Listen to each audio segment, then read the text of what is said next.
nombre es Tomás Felipe Mora Gómez, abogado titulado, profesor de la Universidad de Manizales. Aquí aceptando la invitación del doctor Vivas, que me va a preguntar sobre las medidas cautelares y su procedencia. Bueno, doctor. Doctor, muchas gracias por aceptar la invitación. Muchas gracias. Para usted, ¿qué son las medidas cautelares? Las medidas cautelares son un procedimiento previo que se tiene en los procesos civiles, administrativos, laborales, en general en cualquier tipo de proceso, para salvaguardar los resultados de una sentencia. ¿Por qué salvaguardar los resultados de una sentencia? Porque la persona al momento de presentar la demanda debe garantizar que el demandante tenga el derecho a tener un sustento en el momento en que se vaya a realizar dicho procedimiento. ¿Qué quiere decir eso? Por ejemplo, y lo voy a hablar con el procedimiento donde más se utilizan las medidas cautelares, en los procesos ejecutivos, tanto en lo civil como en lo laboral y como en lo administrativo, y también los incidentes de reparación integral en los procesos penales.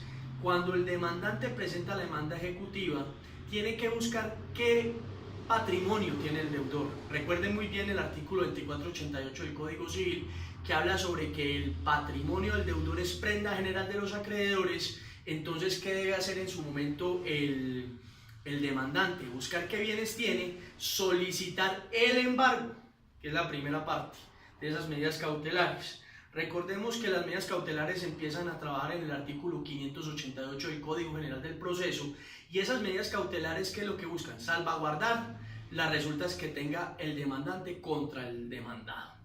Es una forma efectiva de atacar en el proceso, es una forma de entrar sin avisar.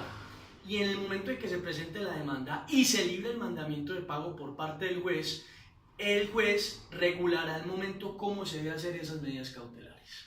Profe, ¿cómo entiende usted o cómo lo ve? ¿Cómo ve desde la defensa y desde el ataque las medidas cautelares? Desde el ataque es un medio muy efectivo para poder uno adelantarse y garantizar que el patrimonio del deudor sea la prenda general del acreedor, o sea el cliente que lo está contratando uno como abogado demandante.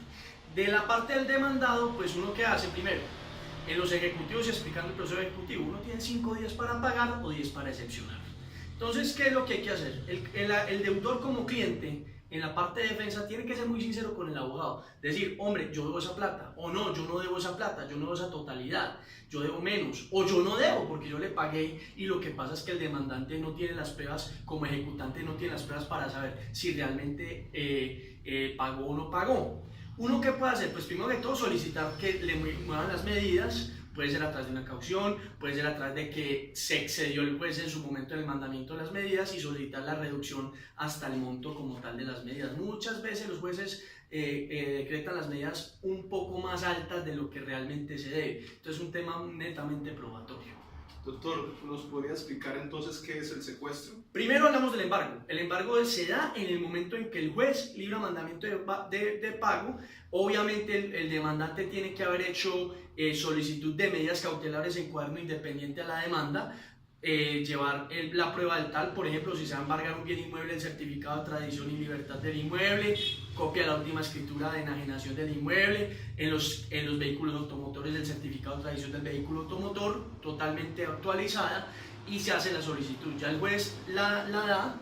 Entonces primero se da el embargo, después se llega a hacer el secuestro. Por ejemplo, el secuestro de vehículos automotores opera que la policía del lugar donde se encuentra el carro, el domicilio del lugar donde se encuentra el carro o vehículo automotor, lo encuentran, lo comisan, un agente de policía del tránsito, se lo lleva a un parqueadero autorizado para ello. El inspector de policía entrará en su momento a decir si se entrega o no se entrega. Las personas pueden hacer una oposición en ese momento, y esa oposición pues está regulada por la norma, como lo habíamos indicado anteriormente, artículo 588 y siguientes del Código Penal del Proceso.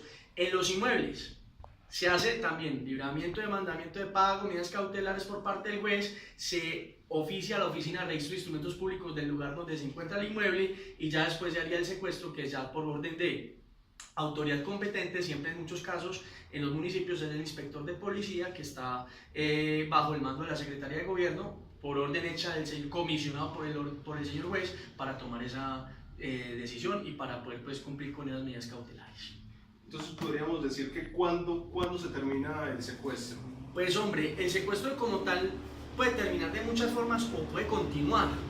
Acuérdese que si hay una terminación del proceso en que se le paga al acreedor, pues entonces se paga y listo y se acaba la obligación. Pero por ejemplo, si el deudor no responde, el deudor no tiene forma, entonces el secuestro sigue a ¿qué? A un remate, y los remates pues obviamente ahí entrarían a rematar el bien y ya pues se perdería el deudor la propiedad sobre ese bien, sea un vehículo automotor, sea un inmueble, acciones también de sociedades, establecimientos de comercio como universidad de bienes para ejercer el comercio y demás otros ejemplos que se encuentran en el Código Penal del proceso.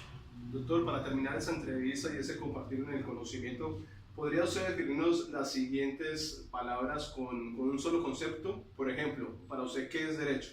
Para mí el derecho es la libertad de respetar el derecho de lo ajeno. Como abogado de derecho privado y como profesor de la Universidad de Manizales en materias de derecho privado, para mí es eso, el respeto al derecho ajeno. La libertad es el respeto al derecho ajeno. Procedimiento civil. Procedimiento civil, el gran procedimiento que tenemos todas las personas, no únicamente que se aplica para el procedimiento en la materia civil o comercial, sino para cualquier otro tipo de procedimiento, porque dice la norma, hay una revisión normativa que el procedimiento civil puede ayudar al laboral, al administrativo, incluso al penal. Derecho privado. Derecho privado, el mejor de los derechos, donde se garantiza la protección completa de la propiedad privada. Esto es un país donde se respeta la libertad de empresa, la iniciativa privada y donde cualquier persona que tenga capacidad económica puede tener una propiedad privada. Doctor, muchas gracias. Muy amable, mi querido.